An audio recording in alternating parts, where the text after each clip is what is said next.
there! In this video, I'll explain how to start and submit a grant application to the Ontario Arts Council. First, you have to log into Nova, the OAC's application system, using your personal email address. For information about how to create an account, please see our video on this topic. Once you have logged in, check that you're in the correct applicant profile. Some grant programs are open to individuals, collectives, and organizations, so you want to make sure that you're applying from the correct applicant profile. You will see the name or the name of your collective or organization you're affiliated with on the banner near the top of the page. So here I can see I'm in my collectives profile. To switch to a different profile, click the building icon in the ribbon at the top right corner of the screen, and select the profile you want to use. And now I can see I'm in my personal account. The list of available grant applications will be under Funding Opportunities. Once you have found the program you want to apply to, click the Apply button. The next page asks you to confirm that you have read and understood the program's eligibility requirements.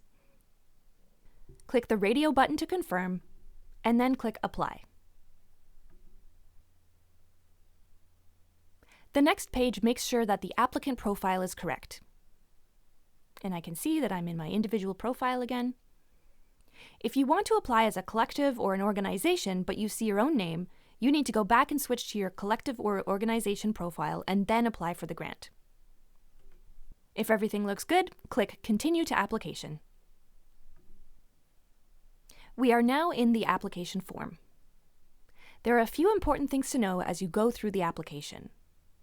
The first is that the form does not auto-save. You have to click Save Draft as you make changes. Do this very often. The Save Draft button is at the bottom.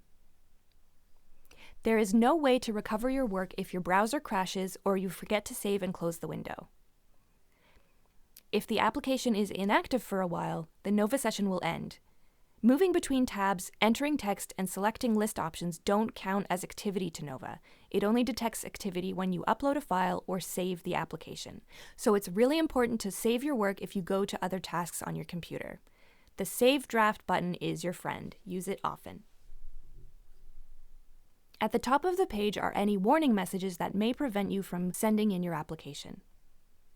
In this case, I can see that I have one or more final reports that may prevent me from submitting my application today. So I need to make sure that that's taken care of before I submit. And here I see a warning message that the form does not save, so again, remember to use the Save Draft button. You can start working on your application as soon as it becomes available in Nova. If you want to start an application and return to it later, simply save your work, return to the home page, and I can now see that my application has been started. If I want to return to my application, I click on Open. Let's get back to the application process. In the middle of the screen, you'll see some instructions and deadline details. The Print Preview button will generate a PDF copy of the application, including any content you saved so far.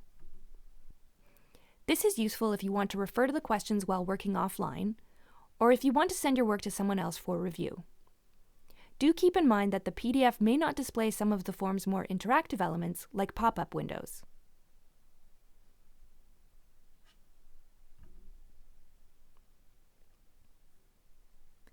Below the Print Preview button is a horizontal list of all the different sections of the application you need to complete. You can start on any tab of the application. To navigate between sections, click on the tabs or on the arrow buttons that appear inside the application. There's a Next button towards the bottom right and a Back button towards the bottom left. Avoid using your browser's back, forward, or refresh buttons while working, as these may kick you out of the system. Sometimes it's useful to start with the Support Material tab so that you can get all of your uploads out of the way ahead of time. This is usually the section of the application that causes the most technical issues and frustrations, so it's a good practice to do this early in the application process. Let's take a look at the tabs one by one. Project information is where you give your project a title and a description and provide other basic details about the project. I'm just going to quickly fill this out as an example. And this section of the application may look different depending on which program you're applying to. And again, it's a really good idea to use the Save Draft button as you go. In the Accessibility Fund section, applicants who are deaf or who have a disability can apply for accessibility support funds to help them carry out a project. Please refer to our separate video about this process for more information. Next, we have the Artistic Merit, Impact, and Viability sections. Try to focus most of your time on these sections, as these are the sections that assessors will use to score your applications. Now, I'm just going to fill this out quickly, but this is the section where the assessors will really want to see the passion behind your project and the work that you do. Remember to use the Save Draft button often as you're working on these sections. Most OAC application forms have very generic questions. For example, what are you planning to do, and what do you want to achieve with this project?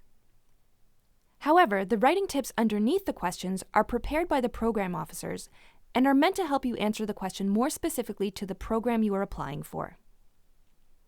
So here, the program officer has prepared a writing tip that will help you craft your answer. Be sure to read both the question and the writing tip.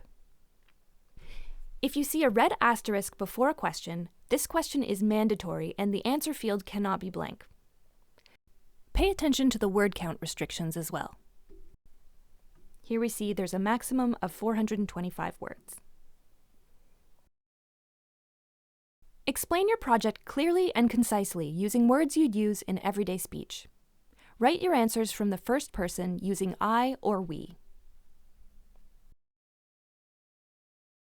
Your application will be read by other artists who may or may not be familiar with your work or the specifics of your discipline or subject matter.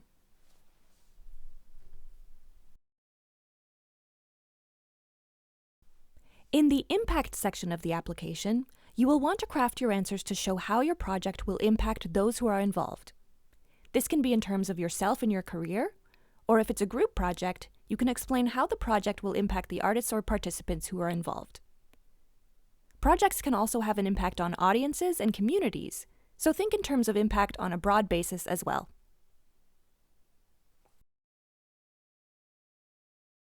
The Viability section is where you explain how the project will roll out in greater detail. For example, here you would provide information about who will be involved, important dates and milestones, and how you plan on promoting your project.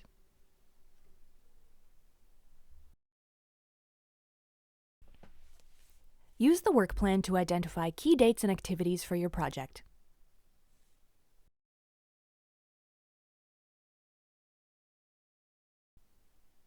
You will also need to answer some questions about the financial aspects of your project. For example, how did you raise money for the project? And how did you determine artist fees? Overall, in this section, you want to show the assessors that you have the capacity to make the project a reality. Moving on, we have the Budget section. This part of the application uses pop-up windows, so make sure that your browser allows pop-ups to complete the budget form. In the Budget section, there's a note that says your budget must balance at 0. Total expenses equal total revenues. So if you want to do a project that will cost $6,500 in expenses, your total revenue, including the grant you are applying for, will need to equal $6,500. So if I open up the budget form, I see there's revenue and expenses. Often it's easier to do the expenses section of the budget form first, so you can show how much it will cost to carry out your project and pay the people involved. And then you can return to the revenue section to determine the grant amount.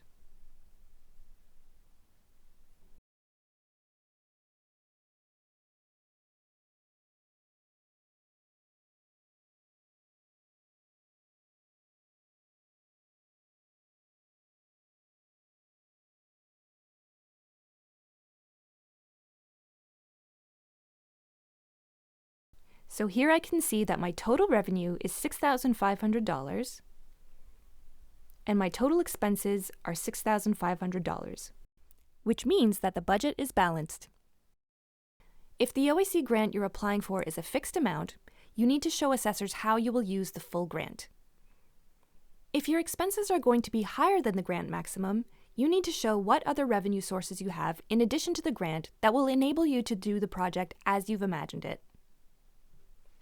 After the budget section, we have a section called Support Material. Here is where you will upload artistic examples to show the assessors the kind of work you or your group do.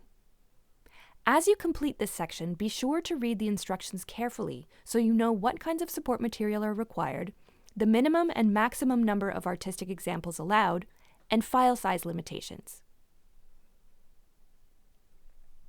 Here, for example, the application is asking for a professional practice example. This example is mandatory and has a maximum of 2.5 minutes of viewing, listening, or reading. In other words, the assessor should only take 2.5 minutes to view, read, or listen to your support material.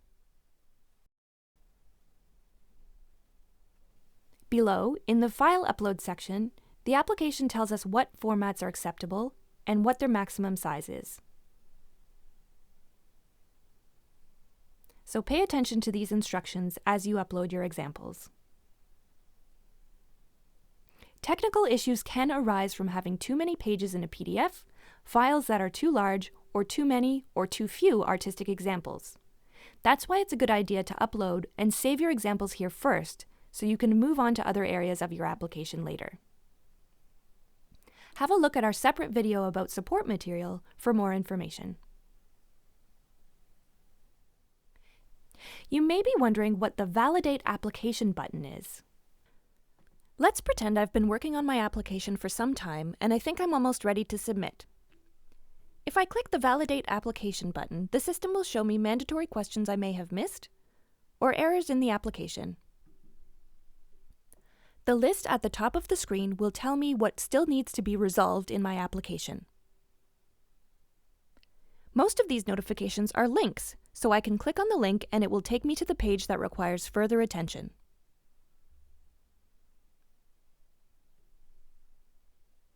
Here it says resumes or bios may not be more than 10 pages in total, so I may have accidentally uploaded a document that has more than 10 pages.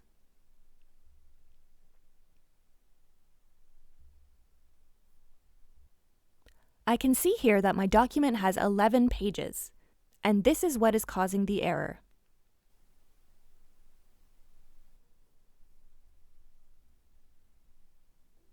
So I'll delete the existing document, and I can upload the corrected version.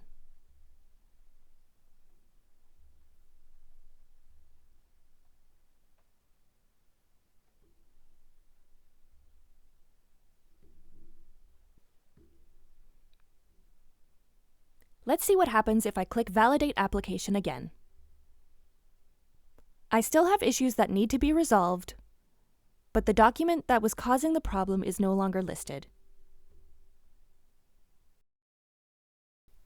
The Validate Application button does not check for spelling errors, and it won't tell you if you missed any optional questions, but it's a good tool to have as you get closer to being able to submit. Remember to save and validate your work often. The next two sections are called OAC Statistics and Demographic Information. Both of these sections help OAC determine to what extent the programs are responding to the needs of the arts sector and the discipline that the program is intended to support. The information you provide in these sections also helps OAC determine if it's meeting its commitment to ensuring equitable access to the programs and services being offered. So fill out these sections as best you can. The final section of your application is the declaration page. Confirm the language that you're submitting in, and click the checkboxes to confirm that you agree with the terms and conditions of the grant and of receiving project grant funds. And confirm the applicant declaration. Let's imagine that I've gone through my application again, I've read all the answers, saved my draft, and validated my application, and I think it's ready.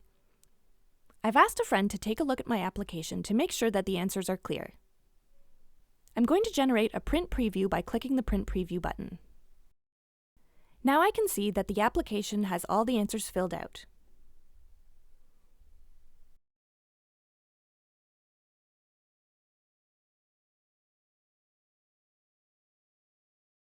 I can save a local copy of the application and send it to a friend for proofing. Once you have done a final read-through of your application, make sure to save your draft, do a final validation of the application, and then click Submit Application. A message box will appear asking to confirm that you want to submit.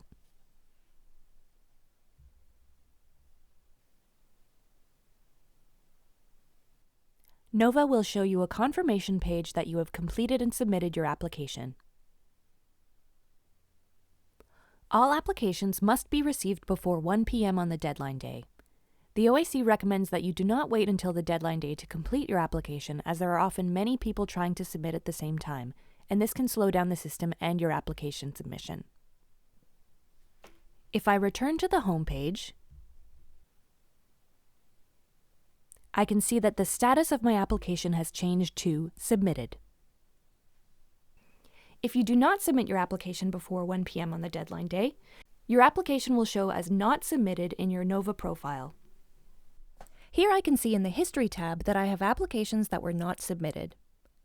For these, I will need to wait until the next deadline and start a new draft application in order to apply. The earlier you start your application, the more time you will have to ask questions, work on your responses, and ensure you have all the support material uploaded. This will help avoid last-minute technical errors and a lot of stress. OAC staff are happy to answer questions you have as you work on your application. If you go to the program page on the OAC website, you will find the contact information for a program administrator or a program officer or both, and you can call or email them with your questions. To reach the staff directory, I can click Contact Us, which is at the top right corner of the page.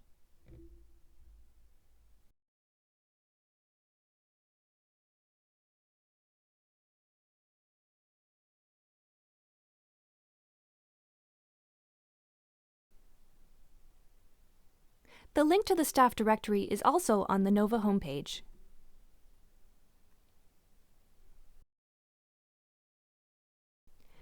Do keep in mind that OAC staff cannot give you feedback on what you've written. If you want somebody to read and comment on your draft, consider asking a friend or a family member. Thanks for watching, and good luck on your next application.